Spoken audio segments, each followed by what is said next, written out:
The good news is right now we only have 3 resources on scene, which compared to yesterday we had over 20. So that's great news. We did have a fresh batch of firefighters that we called in. They were actually off-duty firefighters. They came in about 7 o'clock last night, and more to help mitigate the fire situation, but to also get some relief to the firefighters that were out there working for, 5 or 6 hours. So we had a lot of firefighters committed to the area last night. They worked through the night, and we went from about 20 resources on scene to currently we just have 3. So it is 100% contained. There is a few little smoldering fires here and there. We have brush pumpers still working in the area. We have a chief officer that's still driving around the area just to make sure we don't have any flare-ups. But it's great news. The fire's out. It was a rough day yesterday, so it's good to see the sun come out today and see that the fire is contained and extinguished.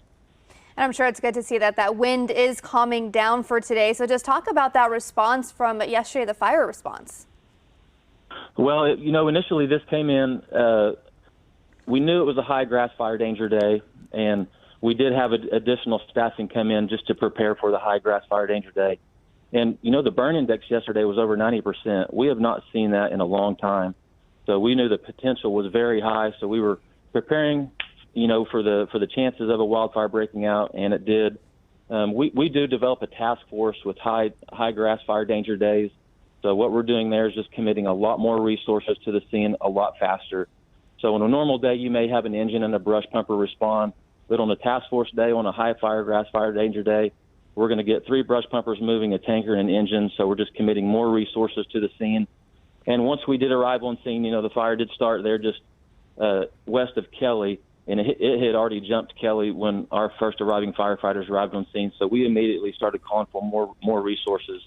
Unfortunately, we were battling another fire one up the road in Sooner and one on the south side. So we were doing what we could to utilize our resources, although we were kind of spread across the city. We did respond to 10 grass fires, 6 trash fires, 38 burn complaints, which a lot of those resulted in small grass fires that we were just able to contain quickly.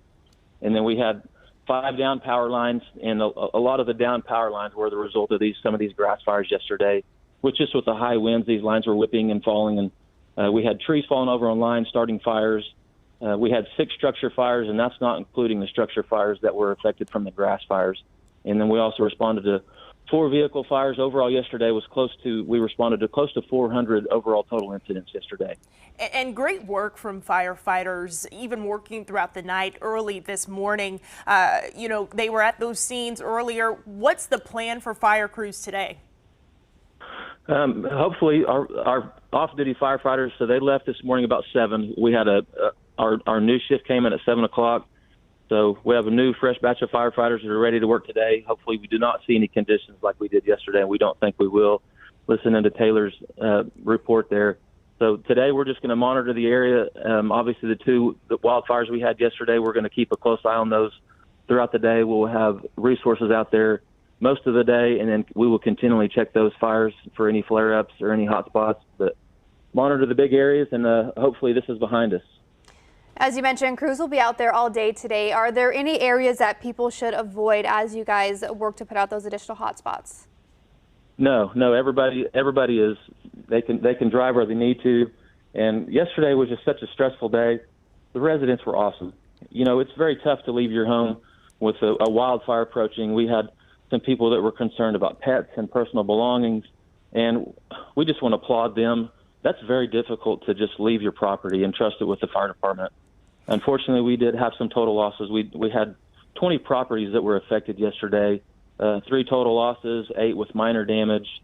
A few of those just had some fences burned up, but these cedar trees right next to these houses were just sticks of dynamite that go up, and it's just impinges on these houses, and a lot of these homes were just tucked back into these trees, and we were just doing our best to protect the homes. But as far as today goes, the public is absolutely safe to drive anywhere they need to. We will most likely be off-road in the trees and the creeks hitting these hot spots, so people are free to roam where they need to today. And just quickly here, Captain Douglas, next week we could see some more high wind days. What can you tell people about the prep going into next week? You all are ready. You all are prepared. Going to get some rest today, probably. Yes, absolutely. So, it's just such a, you just don't know what Oklahoma winds are going to give you. We try to pay attention to the weather, pay attention to the burn index. The best thing we can tell people is just to fireproof your home. clear any storage areas away from your home. As you can see yesterday, these grass fires approach quick. So you want to eliminate all of those fuel sources away from your property, and that gives the fire less fuel to burn. So if your yard is full of storage, dog houses, firewood, we had a lot of houses yesterday that had firewood right up stacked against the house. And what that happens, the grass fires move in, it catches those logs on fire, and then it extends up into the eaves of your house and catches your house on fire. And a lot of people think, well, I have a brick home, my home's safe. Well, that's not the case, because these flames, and it's deceiving too. Now people go out and look at their properties, they just see, burned grass around their yard. Well, they didn't see the flames yesterday that was, 20, 30 feet in the air impinging on their house. So it's a bit deceiving. So the best thing going into next week, if we have more fire danger, just fireproof your home, clear an area around your house 30 feet of any storage, any fuel sources you want to eliminate, debris on your roof, close up any openings in your home. We did have some spot fires that were well ahead of these fires yesterday.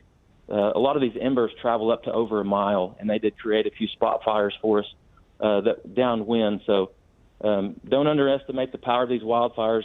Keep your property clean, keep your grass cut short, and just eliminate those fuel sources from around your home.